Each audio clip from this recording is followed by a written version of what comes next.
महाराष्ट्र में चुनाव के लिए आज अधिसूचना जारी हो रही है, लेकिन अभी तक चाहे महाविकास अघाड़ी हो या फिर महायुति हो, दोनों ही गठबंधन में सीट बंटवारे को लेकर बात नहीं बन पाई, मोहर नहीं लगी। महाविकास अघाड़ी में लगातार बैठकों का दौर चल रहा है और बड़ी खबर मैं आपको बता दूं कि ये जो सीट बंटवारे को लेकर हलचल हुई है, यहां जो पेच फंसा हुआ है उसे सुलझाने के लिए इस वक्त कांग्रेस के बड़े नेता बालासाहेब थोराट की एनसीपी अध्यक्ष शरद पवार से मुलाकात चल रही है। थोराट इसके बाद उद्धव ठाकरे से मुलाकात करेंगे। दोपहर 3 बजे तीनों नेताओं की एक साथ बैठक होगी। तो पहले ये अलग अलग बैठक और उसके बाद दोपहर 3 बजे तीनों नेता एक साथ बैठेंगे।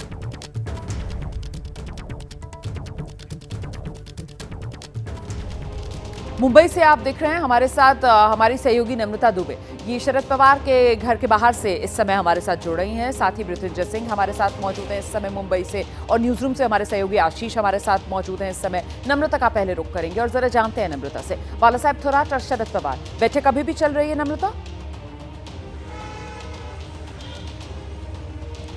जी देखिए, बालासाहेब थोराट शरद पवार के घर पर पहुंचे हैं। पिछले आधे घंटे से शरद पवार के घर पर बैठक चल रही है।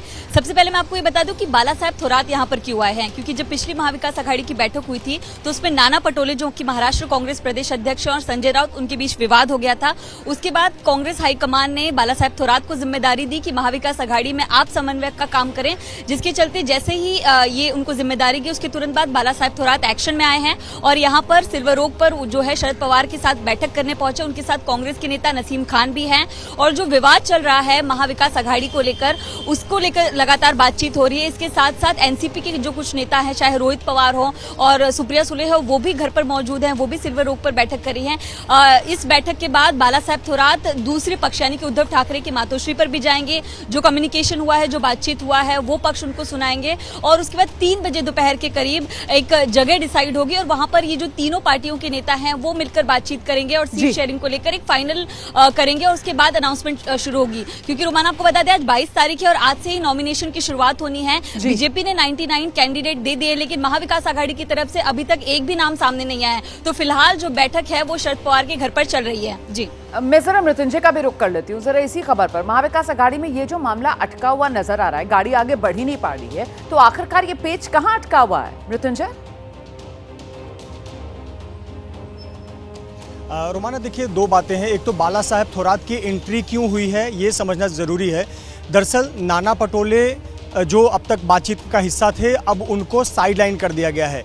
उद्धव ठाकरे नाना पटोले के व्यवहार से, बातचीत से नाराज थे और इसीलिए उद्धव ठाकरे ने शर्त रखी थी कि नाना पटोले से तो वो बातचीत नहीं करेंगे। और ऐसे पर जब कांग्रेस के नेता कल दिल्ली गए थे तो वहाँ 2 बातें महत्वपूर्ण कही गई। एक तो ये कि गठबंधन बने रहना चाहिए, दूसरा सहयोगी दलों को साथ लेकर चलना है। जब ये मैसेज ऊपर ही आला कमान से आ गया तो यानी फिर से एमवीए में बातचीत का रास्ता खुला है, बातचीत फिर से शुरू की गई। लेकिन अब नाना पटोले उसका हिस्सा नहीं होंगे, बालासाहेब थोराट होंगे। अब बालासाहेब थोराट जो है वो पहले शरद पवार के यहाँ है और फिर गए हैं, अब जाएंगे 12 बजे मातोश्री उद्धव ठाकरे से मुलाकात करेंगे और फिर 3 बजे पूरे एमवीए की बैठक होगी। अब सवाल यह है कि आखिरकार पेच कहाँ फंसा है, तो आपको बता दें कि पेच 12 से 15 सीटों पर फंसा है। पश्चिम विदर्भ की ये सीटें हैं, चूंकि नाना पटोले विदर्भ के नेता हैं और वहाँ वो जानते हैं कि वहाँ पर लड़ाई कांग्रेस और बीजेपी के बीच ही होती है, वहाँ पर शिवसेना यूबीटी की कोई खास ताकत नहीं है, तो वहाँ पर शिवसेना यूबीटी को सीट क्यों दिया जाए। यही बात नाना पटोले बार बार कह रहे थे जो उद्धव ठाकरे को नागवार गुजर रही थी। और वहाँ पश्चिम विदर्भ की 12 सीटों पर पेच फंसा हुआ है और मुंबई की 3 सीटें हैं। वर्सोवा की एक सीट है, मलबार हिल की सीट है और एक ईशान मुंबई की तरफ की एक सीट है। तो ये 3 सीटें मुंबई की भी फंसी हुई हैं, जिसको लेकर ये अभी तक सीट बंटवारे का फाइनल नहीं हो सका है। अब चूंकि एक बार फिर से नई पहल शुरू की जाएगी और निश्चित तौर पर जब घर का मुखिया यानी एमवीए के मुखिया शरद पवार को बीच में लाया गया है, वो बीच का रास्ता निकालें, तो पहले उनसे मुलाकात हो रही है, फिर उद्धव से मुलाकात होगी बालासाहेब थोराट की और 3 बजे एमवीए की बैठक होगी और इस उम्मीद में कि ये जो पेच फंसा हुआ है इसे सुलझा लिया जाए और जल्द से जल्द अनाउंसमेंट शुरू हो। जैसा कि आज से नामांकन शुरू हो गया है पर एक भी एमवीए का उम्मीदवार घोषित नहीं हुआ है। जी बिल्कुल, आप रहिए मेरे साथ। जरा आशीष कुमार सिंह का भी रुख करेंगे, न्यूज रूम से इस समय हमारे साथ मौजूद हैं। आशीष, जिस तरीके से नाना पटोले वो नागवार सहयोगियों को गुजर रहे थे, उसके बाद अब बालासाहेब थोराट उनको आगे कर दिया गया है, कोऑर्डिनेशन का जो काम है वो उनके जिम्मे सौंपा गया है। कुल मिलाकर यहाँ पर सीटों को लेकर भी जो पेच अटक रहा है और इस पूरे मामले में कांग्रेस का जो रवैया सामने निकल कर आ रहा है, उस पर हरियाणा के नतीजों का ये साइड इफेक्ट के तौर पर ही देखा जाएगा। देखिए, हरियाणा के नतीजों का साइड इफेक्ट ओवरऑल विधानसभा चुनाव पे आता है कि नहीं आता है, ये देखना होगा आगे चल के सुमेरा। लेकिन नाना पटोले को ज़रूर बातचीत से अलग रखा गया है, लेकिन मैं पहले ये साफ कर दूं कि पार्टी के स्कीम ऑफ थिंग्स से उनको अलग नहीं रखा गया है। पार्टी के वो अध्यक्ष हैं वहाँ पर, और वो इंसिस्ट ही यही कर रहे थे कि हम बड़े पार्टनर्स हैं, इसलिए हमें ज़्यादा सीट दी जाए। लेकिन उनका रवैया जो था, जिस तरह का स्टबर्न थोड़ा सा हम कह सकते हैं एटीट्यूड था, उससे उद्धव ठाकरे नाराज़ थे, इस वजह से उन्हें किनारे किया गया है। देखिए, हमें ये नहीं भूलना चाहिए, कांग्रेस के टॉप सोर्सेज मुझे ये कहते हैं कि आखिरकार साल दर साल दशकों से अलायंस में वो एनसीपी के थे। शरद पवार साहब उद्धव ठाकरे को साथ में महाराष्ट्र विकास अघाड़ी में लेकर के आए थे। इस वजह से जो ये संकट फंसा है, कल मुझे कांग्रेस के एक बड़े उच्च सूत्र ने बताया सुमेरा की करीबन 15 सीट ऐसी हैं जिसका जिक्र अभी मृत्युंजय कर रहे थे कि इन 15 सीटों को लेकर के विवाद है शिवसेना से। हालांकि दे आर वेरी होपफुल, उनका ये कहना था कि संभव है कि आज इसको आयरन आउट कर लिया जाएगा। बाला साहब थोराट को इसीलिए भेजा गया है शरद पवार साहब से मिलने के लिए, क्योंकि जैसा मैंने आपको बताया, कांग्रेस ये मानती है कि हम अलायंस में एनसीपी के साथ थे। शरद पवार साहब उद्धव ठाकरे को पहले बेहतर समझाएंगे और उसके बाद तीनों मिलकर के बातचीत करके आयरन आउट करने की कोशिश करेंगे। ऐसा क्लेम जरूर किया जा रहा है कि इसको आयरन आउट कर लिया जाएगा। कर पाते हैं कि नहीं कर पाते हैं, मुझे लगता है कि एक आध रोज हमें इंतजार करना पड़ेगा। सोर्सेज ये भी इंडिकेट करते हैं, मैं आपको ये भी बता दूं कि संभव है कि 23 तारीख, और अगर 23 तक भी बात नहीं बन पाई तो 25 के बाद, यानी दूसरी सीईसी की मीटिंग जब कांग्रेस की हो जाएगी, उसके बाद महाराष्ट्र की सीटों की घोषणा की जाए। रहिए मेरे साथ, मैं लौटूंगी आपके पास। इस बीच देखिए, कहा जा रहा है 15 सीटों को लेकर महाअघाड़ी में पेच फंसा हुआ है, लेकिन कांग्रेस के नेताओं को उम्मीद है जल्द सहमति बन जाएगी। इसी को लेकर कुछ बयान जो सामने आ रहे हैं, सुना देते हैं आपको।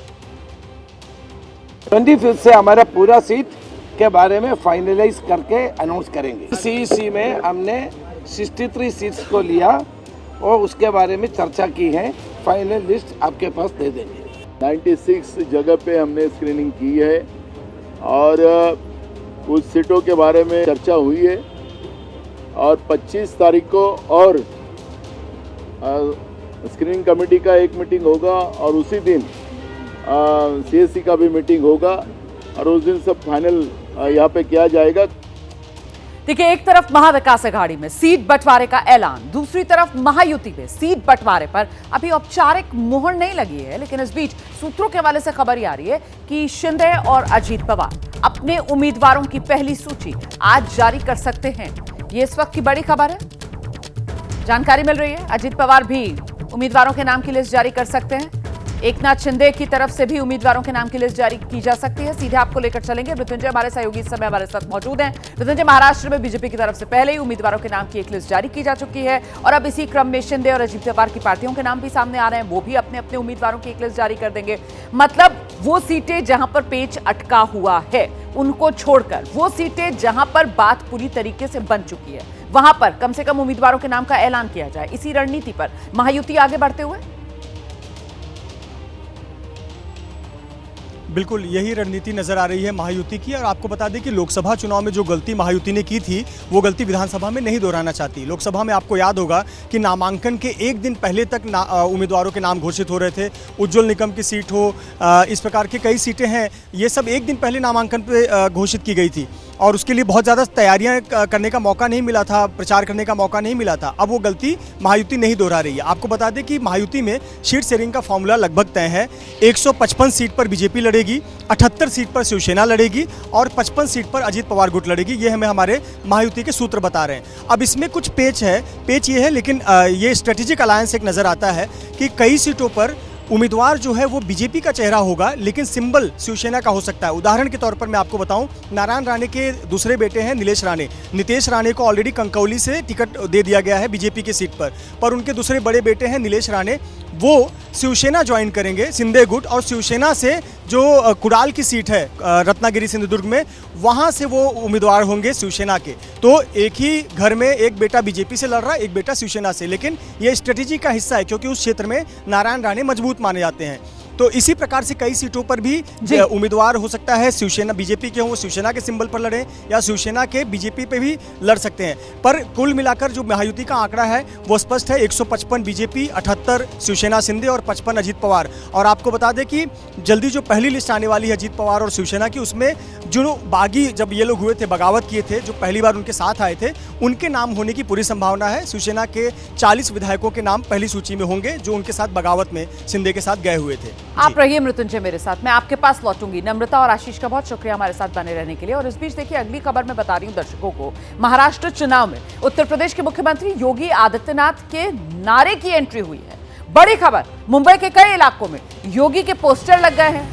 अंधेरी East, Western Express Highway, Bandra इलाके में बाकायदा होर्डिंग्स लगी हुई हैं जिसमें योगी की तस्वीर के साथ वो जो योगी आदित्यनाथ ने कहा था ना, बटोगे तो कटोगे, यही वो नारा है जो हर तरफ लिखा हुआ नजर आ रहा है। मृत्युंजय हमारे साथ लगातार बने हुए हैं, जरा उन्हीं से समझते हैं। महायुति, इसी को अपना मूल मंत्र इस चुनाव में बनाने की कोशिश करते हुए संदेश यही वोटर्स को देने का, बटोगे तो कटोगे, मतलब किस दिशा पर आगे बढ़ता हुआ ये महाराष्ट्र विधानसभा चुनाव देख रहे हैं आप? रोमाना, एक सवाल ये उठता है कि बटोगे तो कटोगे ये किस संदर्भ में कहा जा रहा है? क्या ये वोट के संदर्भ में कहा जा रहा है या समाज में बंटवारे के संदर्भ में कहा जा रहा है? ये भी महत्वपूर्ण है।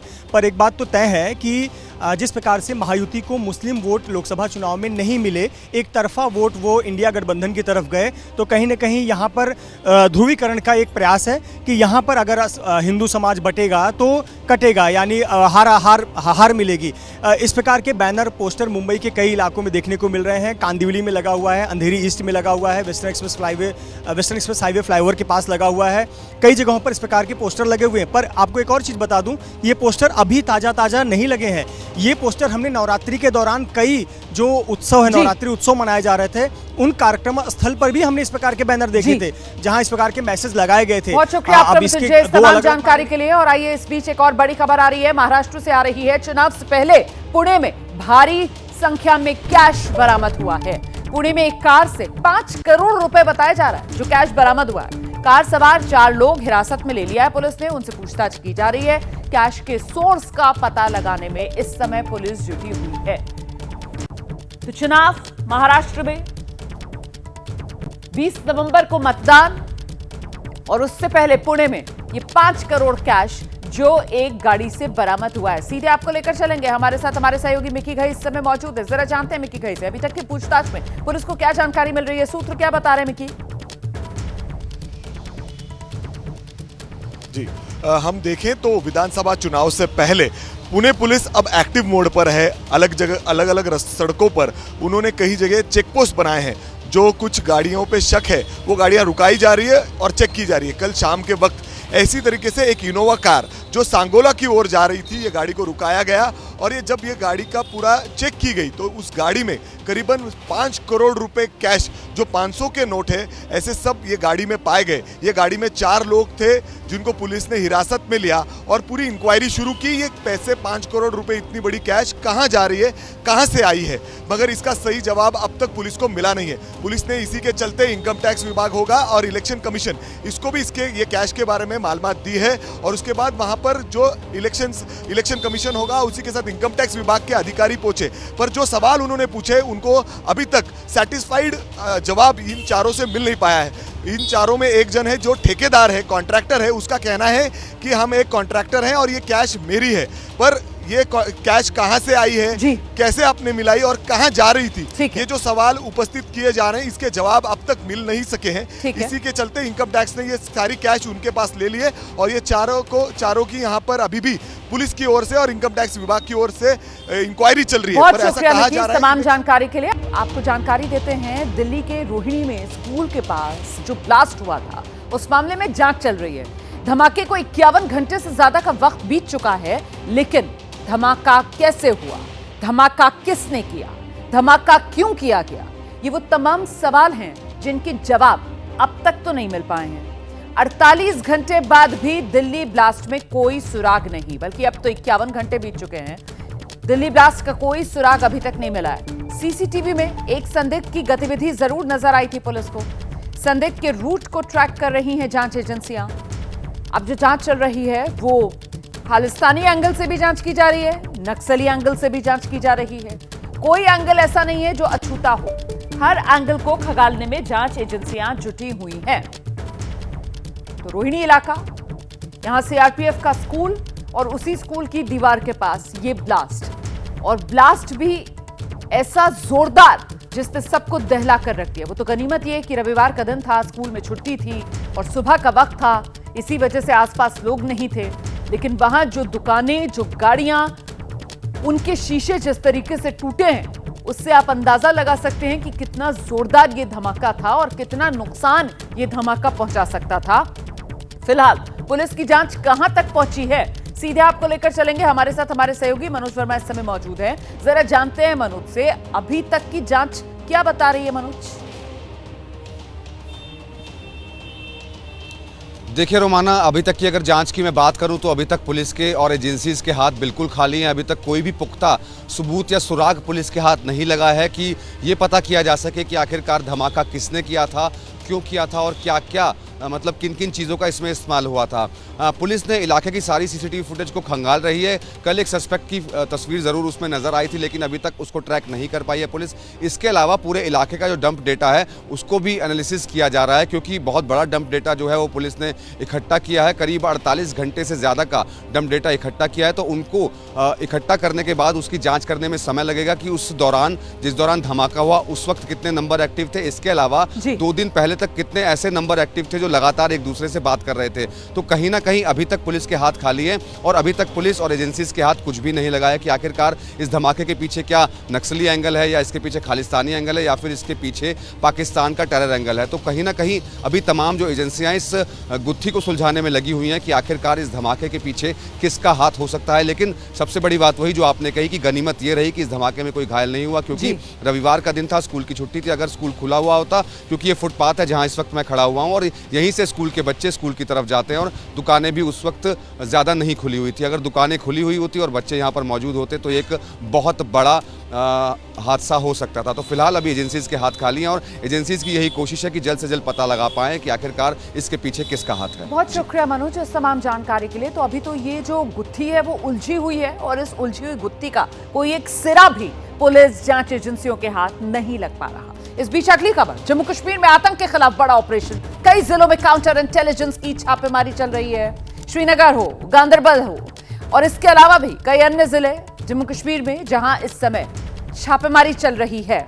आतंकी संगठन, इसके भर्ती का मॉड्यूल, उसी को खत्म करने के लिए और लश्कर तैयबा से जुड़ा यह आतंकवादी संगठन बताया जा रहा है TLM, जिसको लेकर ये जांच चल रही है। सीधे आपको लेकर चलेंगे। हमारे साथ हमारे सहयोगी आसिफ कुरैशी इस समय मौजूद हैं। जरा जानते हैं आसिफ से क्या अपडेट मिल रहा है।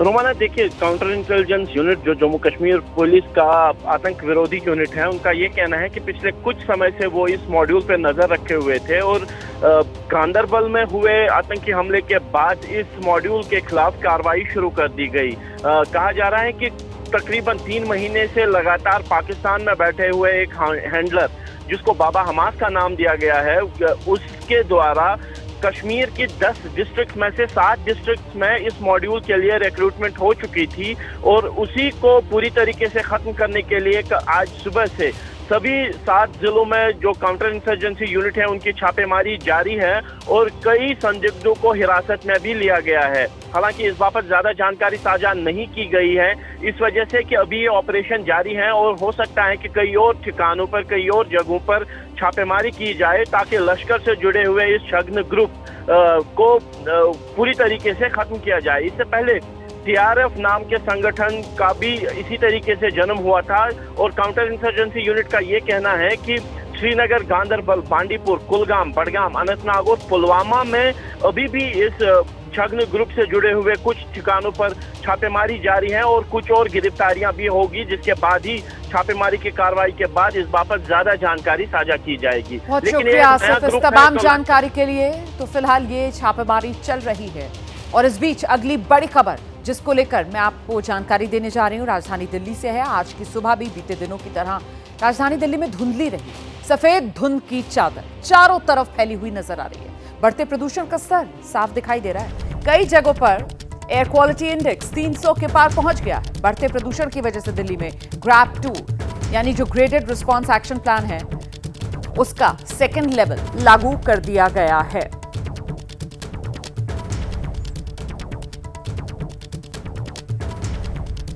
दिल्ली के कई इलाकों में सफेद धुंध की चादर आज सुबह छाई हुई है। ये दिल्ली के अलग अलग इलाके आप देख रहे हैं, जिसमें इंडिया गेट से लेकर शकरपुर तक, गाजीपुर से लेकर नेहरू प्लेस तक, अक्षरधाम, कर्तव्य पथ, हर तरफ एक जैसी ही तस्वीर देखने के लिए मिल रही है। ये सफेद धुंध ये कोई सर्दियों के गुलाबी मौसम की वजह से नहीं है, बल्कि ये प्रदूषण है जो छाया हुआ है आसमान में, पर्यावरण में, और इसको भुगतने के लिए मजबूर हैं दिल्ली के लोग।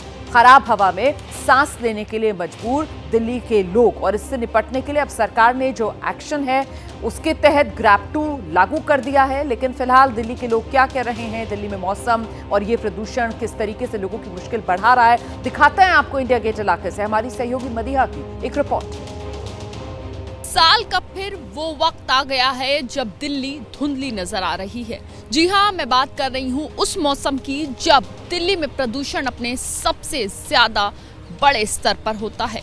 ये सर्दी शुरू होने से पहले जो वक्त होता है, अक्टूबर, नवंबर, इस मौसम में और इन दिनों में, इन महीनों में दिल्ली सबसे ज्यादा धुंधली नजर आती है। और कुछ यही तस्वीर आज सुबह भी देखी जा रही है। इस वक्त मेरे पीछे आप इंडिया गेट देख रहे हैं, बड़ी करके इंडिया गेट की तस्वीर आपको दिखाते हैं। तो आप देखिए कि जहां इंडिया गेट पर आया जाता था, लोग आते थे, तो वहां इंडिया गेट बहुत खूबसूरत, बहुत साफ, बहुत क्लियर नजर आता था। लेकिन बीते कुछ दिनों से ये तस्वीर धुंधली पड़ गई है। और उसके बाद अब हम आपको अगर पैन करके कैमरे से इंडिया गेट के दूसरी ओर, जहां राष्ट्रपति भवन है, यहां से खड़े होकर आप एक तरफ इंडिया गेट देख सकते हैं, दूसरी तरफ राष्ट्रपति भवन देख सकते हैं।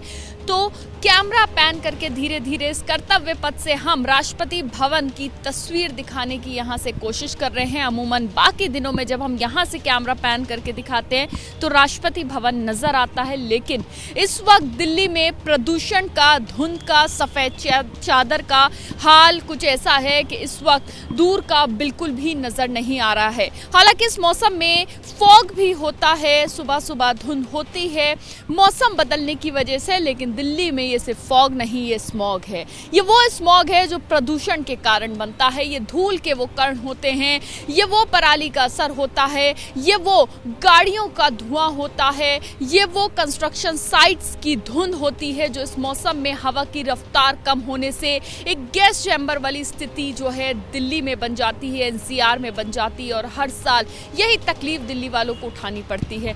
क्या नाम है आपका? आप मॉर्निंग वॉक के लिए आए हो? मेरा नाम जगपत रेड्डी है, फ्रॉम हैदराबाद है। अच्छा, हैदराबाद से रोज आते हैं यहाँ पर? रोज जाते हैं। अच्छा, कितने दिनों से देख रहे हैं कि धुंध बहुत बढ़ गई है, ये पोल्यूशन बहुत बढ़ गया है? एक हफ्ता से बहुत बढ़ गया है, इसलिए पहले बहुत कम था, मगर अभी बढ़ गया, बहुत बढ़ गया। अभी हम देख रहे हैं कि वॉक करने के लिए, जॉग करने के लिए जो लोग आते हैं एकदम दिखाई नहीं दे रहे। हाँ, वो है तो है, ये 2 दिन से और ज्यादा हुआ। आगे का एजेंडा देख रहे हैं आप। इस वक्त बड़ी खबर उत्तर प्रदेश बहराइच से आ रही है, जहां बहराइच हिंसा को लेकर जानकारी ये मिल रही है कि बीजेपी के जो विधायक हैं उन्होंने अपनी ही पार्टी के कार्यकर्ताओं पर केस दर्ज करवाया है। बीजेपी नगर अध्यक्ष समेत 7 लोगों को नामजद करवाया है। अज्ञात पर भी केस दर्ज हुआ है। बहराइच में रामगोपाल की मौत के बाद आप जानते हैं हंगामा हुआ था। इसी हंगामे को लेकर विधायक सुरेश्वर सिंह ने यह केस दर्ज करवाया है अपनी ही पार्टी के नेताओं पर। और अब इस वक्त की एक बड़ी खबर आपको बता देते हैं। जम्मू कश्मीर के गांदरबल में आतंकी हमलों को लेकर एक नया खुलासा हो रहा है। एबीपी न्यूज को सूत्रों के हवाले से जानकारी मिली है, जिस जगह हमला हुआ वहां से MP6 राइफल की गोली मिली है। चीन और टर्की में बनती है ये MP6 राइफल, जिसकी गोली मिली है हमले वाली जगह। और इससे यह शक हो रहा है कि हमला करने वाले आतंकवादी विदेशी ही थे। विदेशी हथियारों के साथ उन्होंने गांदरबल में इस हमले को अंजाम दिया। हम सीधे आपको लेकर चलेंगे, हमारे साथ हमारे सहयोगी आशीष सिंह इस समय मौजूद है और जरा जानते हैं आशीष से, जिस तरीके का ये सुराग, उससे तो साफ हो रहा है कि इसके पीछे, हमले के पीछे विदेशी हाथ। आशीष?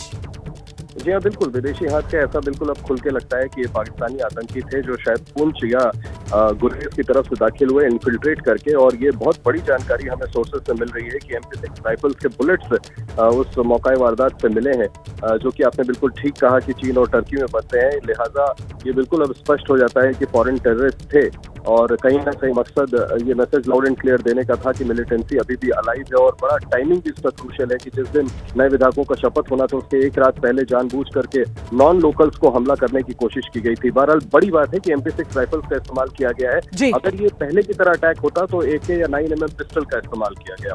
लेकिन इस बार MP6 का इस्तेमाल किया गया इस हमले के लिए। साफ तौर पर विदेशी हाथ जो इससे नजर आ रहा है।